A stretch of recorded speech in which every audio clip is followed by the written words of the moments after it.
I remember watching trailers on this game before it came out, thinking it was about to be the greatest game I had ever played, and then I remember when it got close to coming out, that we was at that point where it had taken so long for this game to come out that I was worried it was going to be overhyped and not as good as I thought it was going to be.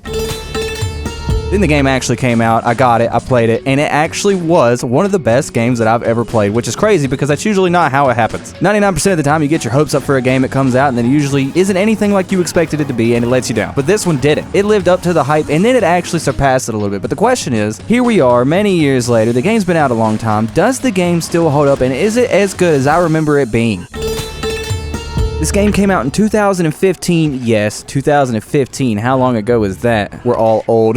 The same people that made Dead Island, Techland, decided they were going to come out with a game called Dying Light, another zombie game that was exactly like Dead Island, except this time they were going to do a better job. Because Dead Island was fun, don't get me wrong, but it had a lot of issues. It wasn't polished, it was buggy, it had some problems. I still thought it was fun, but reviewers absolutely shit on this game. I guess they took that personally and decided they were going to make another one, but do better. And they did. They decided to take Dead Island and then take it to the next level. They were going to do the same thing, but again, but better, and they were going to add way more to it and just overall do a way better job. And this time, they added parkour. Another thing that you guys don't know about me is that one of my other favorite games of all time, Mirror's Edge, which is a parkour game if you've never heard of it. I guess technically a free running game, however you want to look at it, doesn't matter. They took a lot of inspiration from that and put some of that gameplay aesthetic into Dying Light, which first of all is insane because why would you add that to a zombie game? Like, who thought of that? But it was genius, and it worked so well. They had some falling out with the publisher that they was with at the time. I don't know. I'm not going real deep into that, but they got a new publisher, came back and dropped this banger in 2015. In 2015, they had a lot of competition. There was some good games that came out in 2015, like The Witcher 3, Wild Hunt, Bloodborne, Metal Gear Solid 5, Phantom Pain, Fallout 4. Like, if they wanted any chance of success, the game had to be good. They dropped you into this city called Haran. I don't know if I said that right, doesn't matter. Some Middle Eastern inspired, Eastern European architecture type like city that is like a mismatch of a bunch of shit put into one with a bunch of different areas. We had like rural, slum looking outskirt type things, tall ass buildings, a whole city. And the map wasn't huge, but I feel like it was just the right size. Like it was only as big as it needed to be. They didn't bloat it and make it massive for absolutely no reason. They took a world that was big enough, not huge, but big enough. They made it interesting, they made it climbable, and they made it feel lived in with the graffiti and abandoned safe zones and makeshift shelters and just scattered pieces of people's lives everywhere. Made you feel like this city was actually a city that got hit with some bullshit and had to deal with some zombies or whatever eating their fucking face off. The tone of the game is set immediately. You literally drop in as this guy, and this guy gets fucked right from the beginning. He literally drops into this city. We'll go into why and all that in a little bit, but he drops into the city, and immediately after he lands in this city, this dude gets ambushed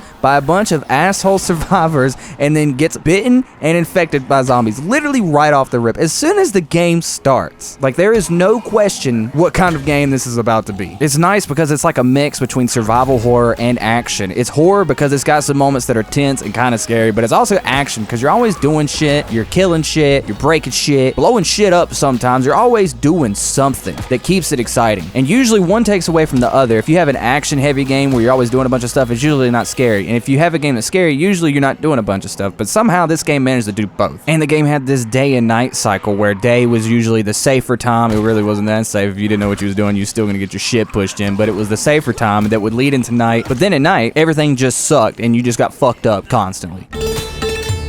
I already talked about the guy landing in the beginning. His name is Kyle Crane. He's kind of a dick. He's an undercover agent for this government thing called the GRE, and he's sent into this place to recover something for this agency or whoever they are. I actually don't know. But he gets bitten and infected right off the bat until some other people save him, and they take him back to where they're hiding out. But after he's sent here from this company or agency to get this thing, he starts to see all these people and realize that they're just fucked up and getting shit on constantly and how actually shitty it is in this city. And he has this issue because as he talks to more and more people here, obviously he's going to grow closer to them and he's going to not want them to get ate by zombies and killed and murdered. So dude starts getting really empathetic about it, which is a huge problem for his company or agency or whoever the fuck they are, because they don't give a shit about these people. They want him to come in and get that thing and get the fuck out. Then he learns that there's actually a cure for this thing, at least a potential cure, and there's 2 people trying to make it, and he's trying to face off with this warlord who's a fucking total piece of shit. A bunch of people close to him die, and then the story basically resolves itself. I'm not going to completely spoil it, but you should play it, and you should pay attention to the story, because the story's not great, but it is interesting enough to keep you invested at least a little bit, while the gameplay is what carries the game. The story was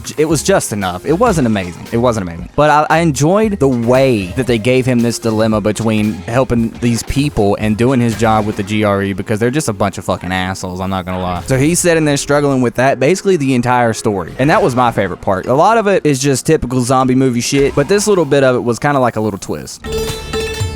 Now we're going to talk about what carries this game. The combat and the gameplay. I recently went back and played this game again, all the way through it, and beat it again, even though I beat it multiple times by now, and this game is still as fun as the first time that I've played it, because nobody has made another game like this. At least not as good. I mean, they made Dead Island 2, but it wasn't this, and they made Dying Light 2, and it just didn't have what the first one had. Remember when I was talking about that parkour system that they kind of took influence from Mirror's Edge? Like I said, who thought of that? Because there was no reason to do that, but it was genius.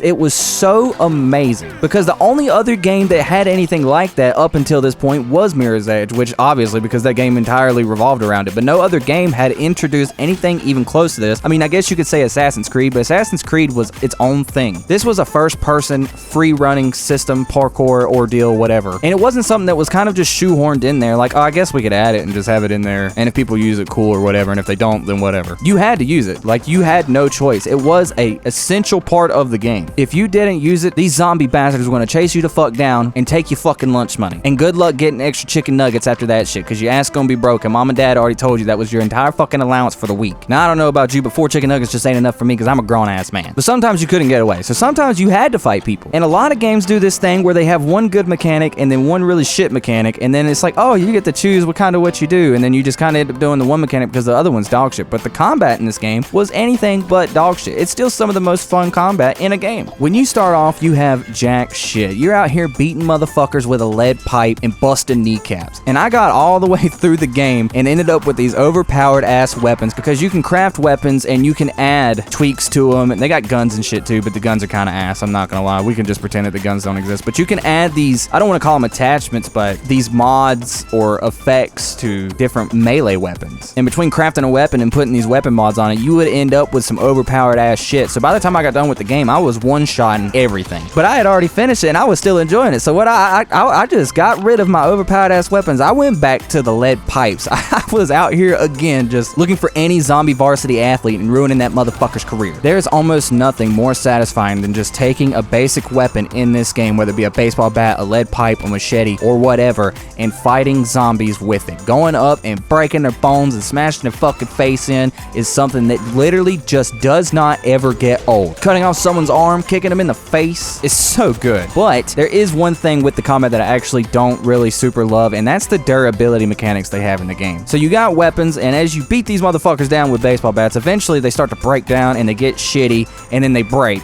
And that, to me, is something that I understand from a gameplay point of view, because they don't want you to just run through the whole game with one weapon beating everything down, but it just pisses me off. Because I'm pretty sure my crowbar can hit somebody in the face more than 8 times without breaking. I'm just saying, it's a fucking crowbar. That's the only issue with the combat, though, is that the durability thing. Some people might disagree with me and actually like that system, because it forces you to try to get new shit and not just use one weapon over and over again, but I didn't like it. I thought it was annoying as hell. But that's honestly the biggest issue I had with the game, and it really wasn't even that big of an issue. That's just me looking for shit to nitpick. It was also interesting the way that they blended these together, because the parkour and the combat weren't like 2 completely separate things. Like, they went hand in hand. Whether you like running and you drop kick a motherfucker off of the rooftop, or somebody's chasing you and you just run up the side of a wall like Spider-Man after he just snorted 3 lines of coke, or even all these traps that they got everywhere, you like kick them into spikes and drop shit on them and shock them, and just playing the game is fun. And in modern gaming, that is something that a lot of these companies don't focus on enough, and that is just making the game fucking fun. There were some sort of like RPG elements to it too. I mean, I wouldn't really call it RPG elements, but they do have the skill tree shit and the progression shit. You had survivor, agility, and power, with survivor being like your crafting, your resource gathering, and all that normal shit. Agility obviously being your parkour, and power being your combat, where you get like takedowns, you get better drop kicks, you get faster climbing, you get a fucking grappling hook at some point. Yes, a grappling hook. Kyle Crane, more like Kyle Wayne. That's a Batman reference in case you don't know who the fuck that is somehow. Bruce Wayne. Get it? You don't get it? You should have got it. Literally swinging through the fucking city. Every time you think the game is done, it just shows you something new and gives you another reason to keep on playing it. And it's not just the regular zombies that you're fighting either. There are different types of infected. You got biters, which are the slow, normal zombies that are just the normal shit that you're fighting all the time. You got virals, which are the most annoying bastards I've ever fucking fought. These bastards will literally chase you all the way across the town at full speed the whole time. You got goons, these tall, huge pricks with these big ass weapons that'll just slam down on you and smash your face in. You got toads that spit shit at you, like this acid green shit. You got bombers who you get close to and they blow up and straight one-shot you and kill you. That will also piss you off because these sneaky little pricks are hiding behind doors and shit. You got demolishers who are these armored big bastards that just run at you and throw shit at you like the tank from Left 4 Dead. You got screamers, which are like little kid zombies that scream and attract everybody else. They're also pricks, so you're catching a theme here. And you got the worst, volatiles, that only come out at night. And we'll talk more about them whenever we get into the next section. And out of all the pricks that are pricks in this game, these are the biggest pricks of the fucking pricks. This game had a day-night cycle where in the day you would run around and do most of the shit that you needed to do in that time because it was safe. At least it was, I mean, it wasn't that safe, but it was safer than it was at night. Because at night, that is when the volatiles come out. Because these volatiles are absolute assholes. They're fast, they're agile, they will run up buildings with you. They're ugly, they're super fucking ugly. Look like somebody set somebody on fire and tried to put their ass out with a bicycle chain. They will smell you from a mile away, and then when one starts chasing after you, all the other ones that are nearby and it runs by trying to get to you will come after you too. They got high ass health and they will destroy you. And like I said, they're like a fucking pack of them. So as soon as one starts fucking you up, here comes his fucking brothers to come mess you up too. Like you wasn't already getting destroyed by one. They gotta jump you like a bunch of bitches, and they will not stop chasing you. The only thing that hurts them, well, I mean, you can kill them. So you can kill them, but good luck, because after a couple of them, unless you got a really strong weapon, good luck. But you can shine them with this UV light, and that kind of burns them. And if you go to a safe house or a safe zone or whatever, they got big UV lights there that'll blast them in the face and keep them away from you. But you do get a lot of XP for killing them, which is what makes it interesting, because also at night, everything has double XP. Everything you do has double XP. So it's not like you just want to always sleep through the night and never involve yourself with the night in any way, because it is useful, because you level up faster, you get stuff faster. And once these bastards start chasing you, you want to hope that you got those safe zones. The safe zones being basically what's in every single other game. You got this little area on the map that has been overrun by zombies. You go clear it out and you turn it back on, and then you can go to your stash and all that there. It's the same mechanic as in every other game. But you want to make sure you have these all across the map, because if these things start chasing you, if you don't have one, they're gonna kill you. Nighttime in Dying Light is stressful as hell. If you are not prepared, you will get destroyed. But it's not without a reward. So there's yet another interesting mechanic. One thing that I didn't touch on in this game is Dying Light actually did have a multiplayer. It had co-op, which was amazing, and I played that with my friends a bunch. We'd get in and fuck around, and we'd actually throw ninja stars at each other. But there's a Beat the Zombie mode too, where you can invade other players' games as a volatile, which sounds AIDS as hell. I've never actually played that mode, so I can't speak on it whether or not that's any fun, but I have heard of people that do like it. Take that with a grain of salt, but I don't know. I only played the co-op, which was fun.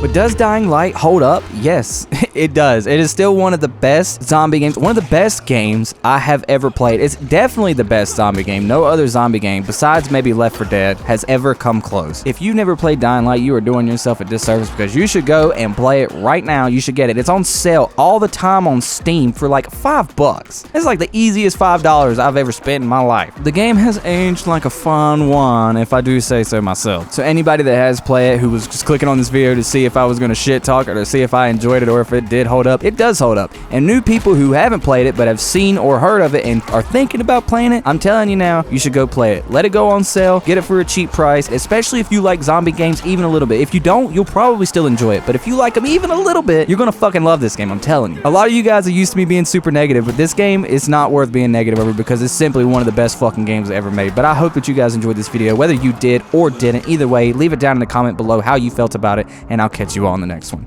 Peace.